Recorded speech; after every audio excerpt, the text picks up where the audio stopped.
अच्छा जी, इसमें खुली हुई निशानियां, बैयनात, वाजे वाजे, साफ, खुली खुलियां, जिस कोई बहाम ना होवे और इंसानों को नजर आ रही हैं।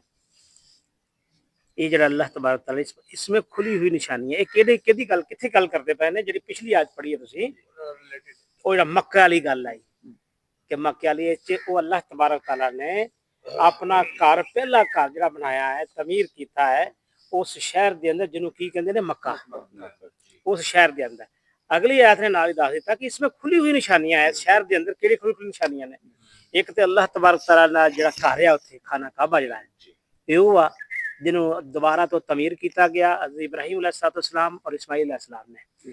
दूसरी गल आ गई कि उहदे च खुली खुली निशानियां है कि उत्थे मकाम इब्राहिम आ। मकाम इब्राहिम की हो गया कि हज़रत इब्राहिम अलैहिस्सलाम और इस्माइल अलैहिस्सलाम ने तमीर किया और जिस पत्थर के उत्ते आपने खड़े होके उसकी तमीर की, वो पत्थर भी मौजूद है तो मकाम भी मौजूद है और अज तक वो महफूज है।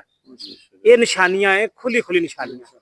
ये दसियां उन्होंने ਜਿਹੜੇ जहालत के अलंबरदार सन, ਜਿਹੜੇ बहसो तमीज़ करते सन, ਜਿਹੜੇ जिद करते सन और उस तो अलावा ये गल्लां करते सन कि जनाब अली अही इब्राहिम की औलाद चो हाँ, अही इब्राहिम के मनने वाले हैं, इब्राहिम के पैरोकार हैं, वो साडा जद्दे अमजद आ, लिहाजा तुहाडा इहदे नाल की वास्ता हो सकता है। ये सारियां गल्लां दी जिहड़ी बहस सी ना, वो अल्लाह रब्बुल इज्जत ने इत्थे गल कीती कि जिहड़ी जगह है ना, ये मकाम इब्राहिम भी उत्थे मौजूद है, ये मनने वाले भी जिहड़े सारे जिहड़े ने ये भी मनने वाले ने।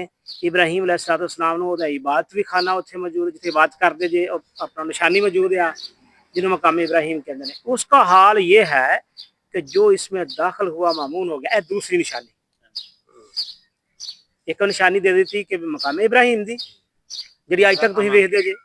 दूसरी ये निशानी दे दी थी कि जेड़ा इस दाखिल होया वो अमन च आ गया, मामून हो गया, वो हिफाजत च आ गया, मामून दा अमन अमन अमन अमन च आ गया, हिफाजत च आ गया, अल्लाह रब्बुल इज्जत की हिफाजत च आ गया और अमन च आ गया। उत्थे हुण तुसीं देखिया उत्थे जेड़े 4 महीने हुंदे सन, अमन दे 4 महीने हुंदे सन। सूरा बकरा जी पढ़ के आए, वो 4 महीने जेड़े सारे अमन दे ही जंगो जेड़ा जंग दा कतलो गारत दा जेड़ा सिस्टम जेड़ा खत्म हो जांदा सी। ईवन इत्थे आके जेड़ी पोजीशन सी ना, जेड़ी गल अल्लाह तबारक तआला इत्थे निशानियां दसदे पे ने,